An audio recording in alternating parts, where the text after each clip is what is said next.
The Fox and the Lapp. Once upon a time, a fox lay peeping out of his hole, watching the road that ran by at a little distance, and hoping to see something that might amuse him. He was feeling very dull and rather cross. For a long time he watched in vain. Everything seemed asleep, and not even a bird stirred overhead. The fox grew crosser than ever, and he was just turning away in disgust from his place when he heard the sound of feet coming over the snow. He crouched eagerly down at the edge of the road and said to himself, "I wonder what would happen if I were to pretend to be dead. This is a man driving a reindeer sled. I know the tinkling of the harness, and at any rate I shall have an adventure, and that is always something." So he stretched himself out by the side of the road, and carefully choosing a spot where the driver could not help seeing him, yet where the reindeer would not tread on him, and all fell out just as he had expected. The sled driver pulled up sharply, his eyes lighted on the beautiful animal lying stiffly beside him, and jumping out, he threw the fox into the bottom of the sled, where the goods he was carrying were bound tightly together by ropes. The fox did not move a muscle, though his bones were sore from the fall, and the driver got back to his seat again and drove on merrily. But before they had gone very far, the fox, who was near the edge, contrived to slip over. When the Laplanders saw him stretched out in the snow, he pulled up his reindeer and put the fox into one of the other sleds that was fastened behind. For it was market day at the nearest town, and the man had much to sell.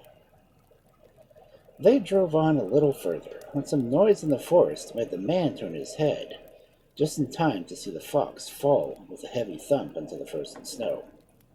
"That beast is bewitched," he said to himself. Then he threw the fox into the last sled of all, which had a cargo of fish. This was exactly what the cunning creature wanted, and he wiggled gently in front and bit the cord which tied the sled to the one before it, so that it remained standing in the middle of the road. Now, there were many sleds that the Lapp did not notice for a long while that one was missing. Indeed, he would have entered town without knowing if snow had not suddenly begun to fall.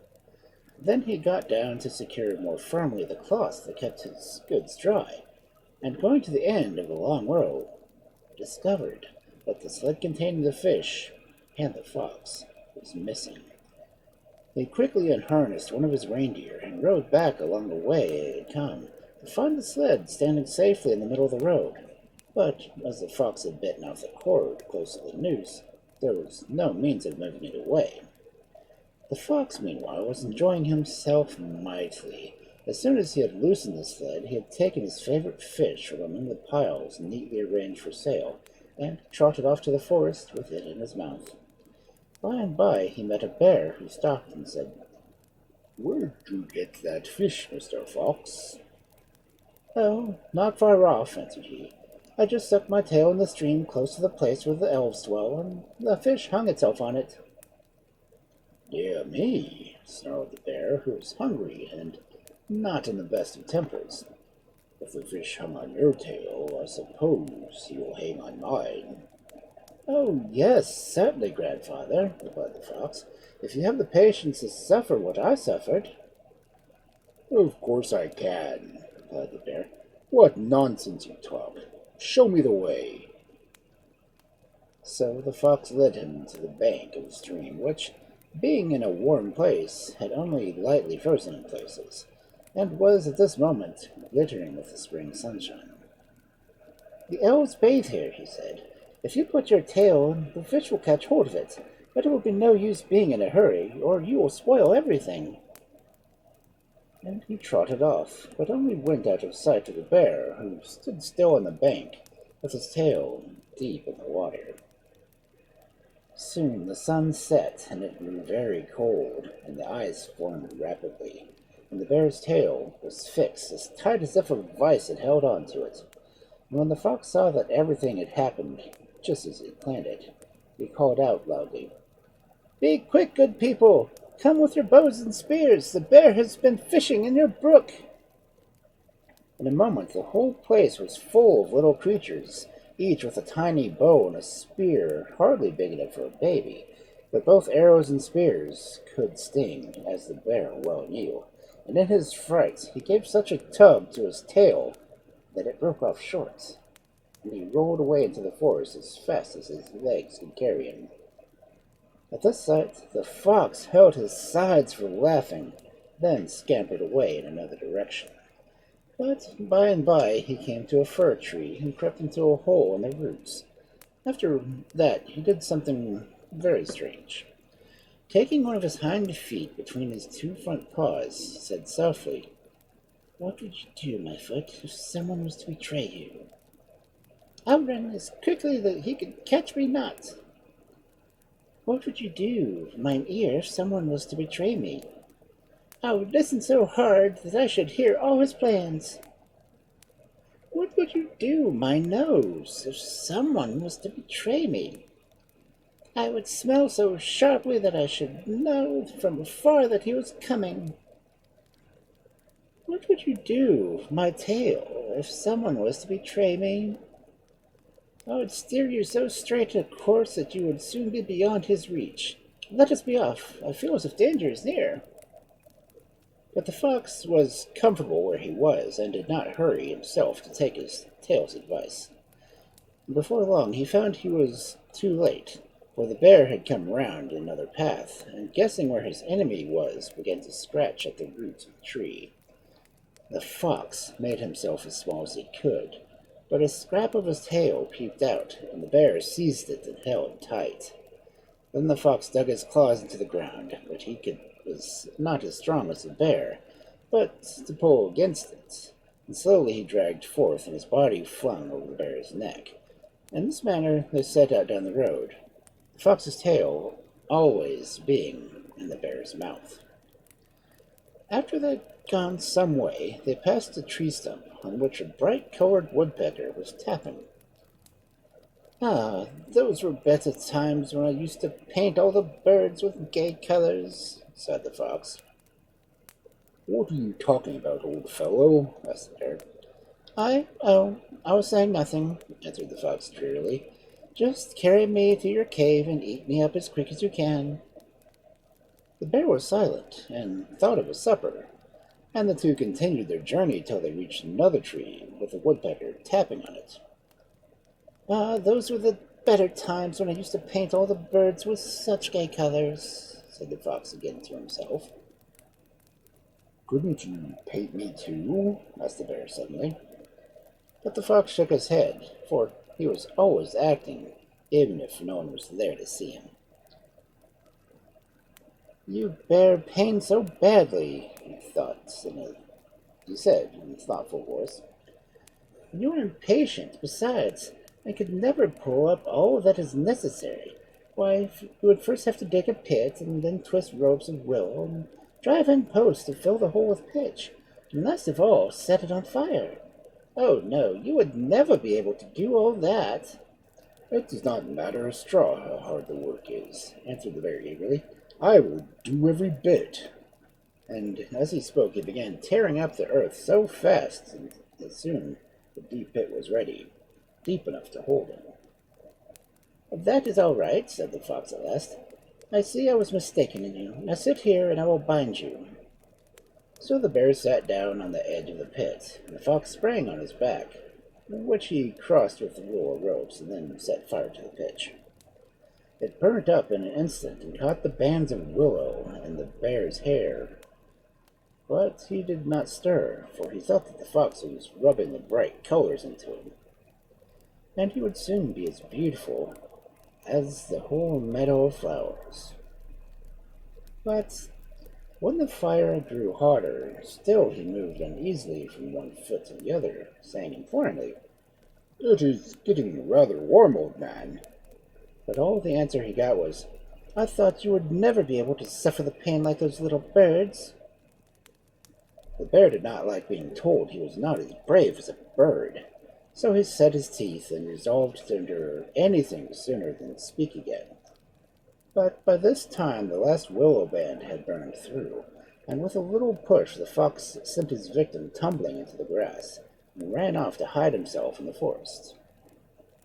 After a while he stole cautiously and found, as he expected, nothing left but a few charred bones. These he picked up and put in a bag, which he slung over his back. By and by he met a Lapp driving his team of reindeer along the road, and as he drew near, the fox rattled the bones gaily.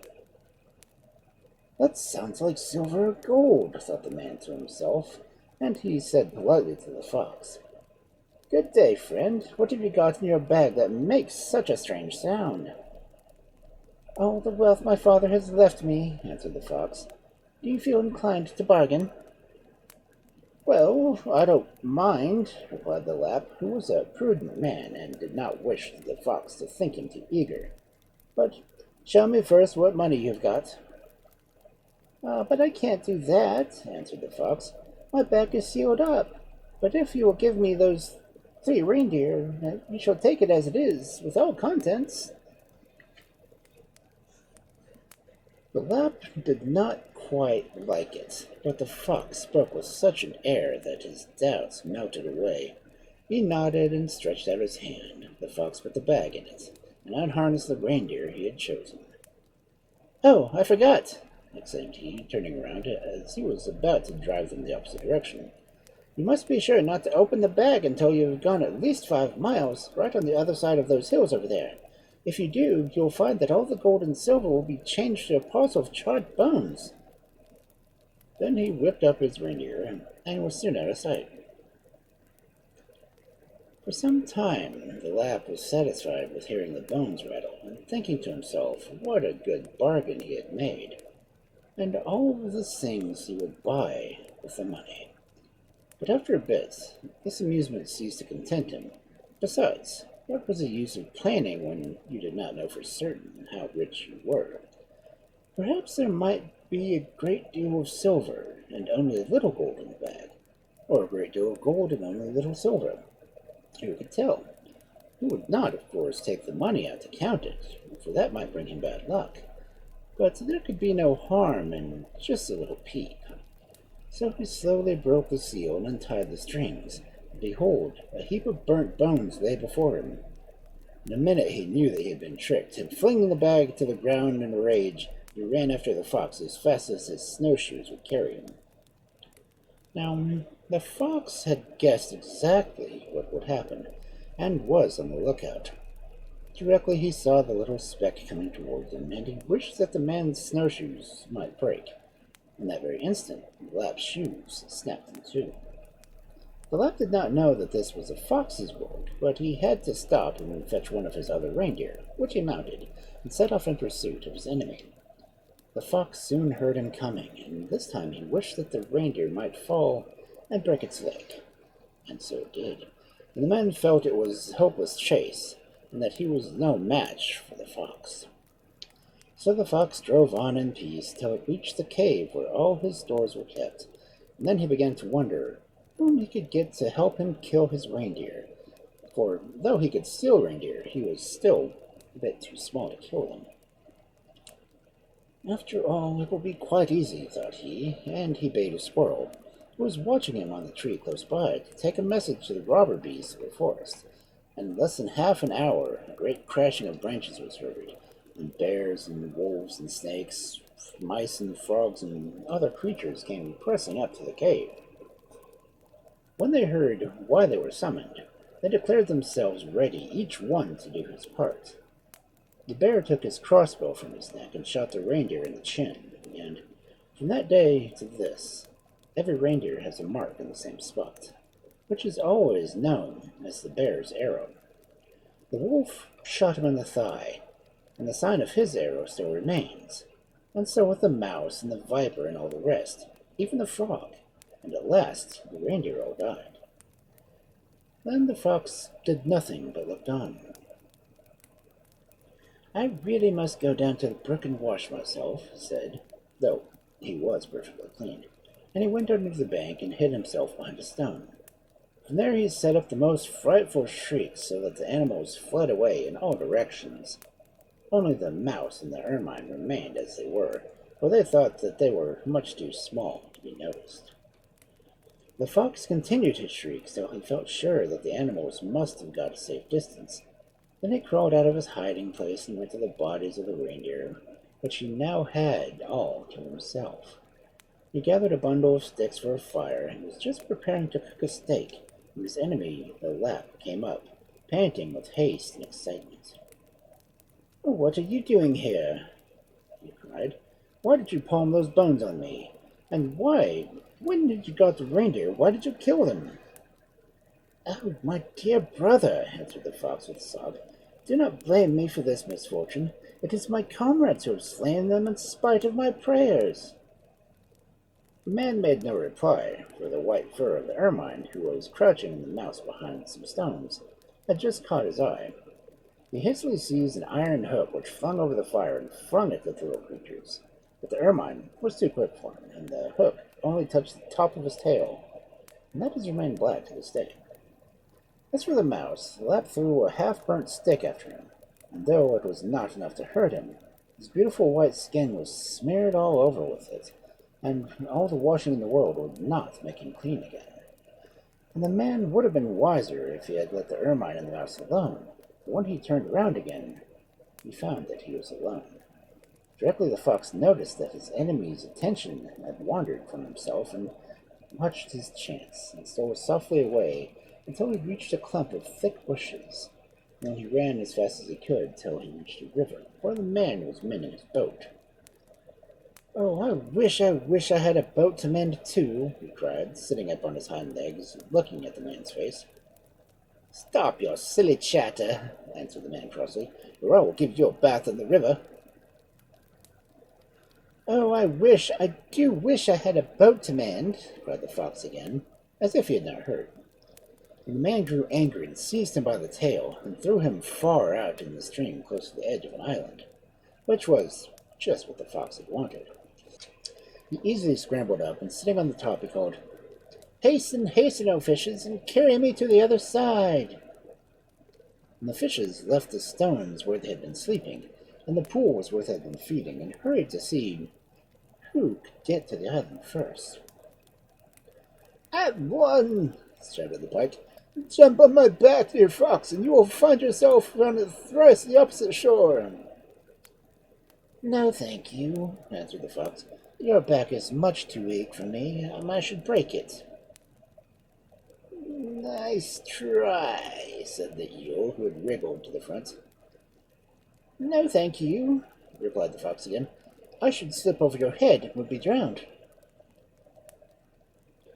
"You won't slip on my back," said the perch, coming forward. "No, really, you are too tough," answered the fox. "Well, you'll find no fault with me," said the trout. "Good gracious, are you here?" exclaimed the fox. "But I'm afraid to trust myself with you either." At this moment, a fine salmon swam up slowly. "Ah, yes, you are the person I want," said the fox, "but come near so that I may get on your back without getting my feet wet." So the salmon swam close under the island. When he was touching it, the fox seized him with his claws and drew him out of the water, and put him on a spit, where he kindled a fire to cook him. When everything was ready, and the water on the pot was getting hot, he popped him in, and waited till he thought the salmon was nearly boiled. But as he stooped over the water, it gave a sudden fizzle, and splashed in the fox's eyes, blinding him. He started backwards with a cry of pain, and sat still for some minutes, rocking himself to and fro. When he was a little better, he rose and walked down the road till he met a grouse, who stopped and asked what was the matter. "Have you a pair in your eyes anywhere about you?" asked the fox politely. "No, I haven't," answered the grouse, and passed on. A little while after, the fox heard the buzzing of an early bee, whom a gleam of sun had tempted out. "Do you happen to have an extra pair of eyes somewhere?" asked the fox.